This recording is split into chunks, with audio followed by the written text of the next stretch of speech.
এভারেস্টের চূড়ায় দাঁড়াইনি, আমি এভারেস্টের চূড়া ছুঁয়ে দেখেছি। আমি একদম চূড়ায় দাঁড়াতে চাইনি।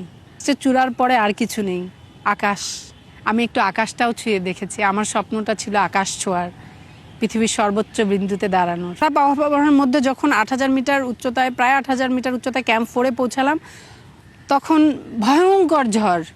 তার আগের দুদিনও ঝড় ছিল এবং ঝড়ের তাণ্ডব পুরো ক্যাম্প 4 জুড়ে। সব তাঁবু ছিঁড়ে পড়ে আছে, বেশিরভাগ তাঁবু ছিঁড়ে পড়ে আছে। গগলস ভেদ করে আমার চোখে চলে আসলো। আমার গগলসের চারদিকে তুষারকণা জমে গেল। আমি তখনও 400 মিটার দূরে আছি সামিট থেকে। আমার ক্রাম্পন ছিঁড়ে গেল। ওটা ছেঁড়া মানে আমার পক্ষে সামনে এগিয়ে যাওয়া খুব কঠিন। তো তখন ভাবছি যে আমার পক্ষে তো সামিট করা সম্ভব নয়, আমার মনে হয় ফিরে যেতে হবে।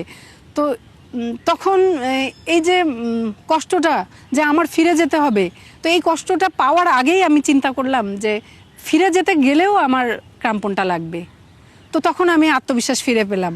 যখন পৌঁছাচ্ছি, হিলারি স্টেপের কাছাকাছি পৌঁছালাম, ওখানে দুটো মরদেহ অনেক পুরনো রয়ে গেছে, এগুলো পেরিয়ে গেলাম এবং আমার পূর্ব দিকে তখন সূর্যোদয় হচ্ছে। তো এরকম অপূর্ব সূর্যোদয় আমি কখনো দেখিনি। তো এই সূর্যোদয় দেখতে দেখতে হিলারি স্টেপের মতো কঠিন জায়গা পেরিয়ে গেলাম। পেরিয়ে গিয়ে যখন শিখরের কাছাকাছি পৌঁছে গেলাম, তখন আমার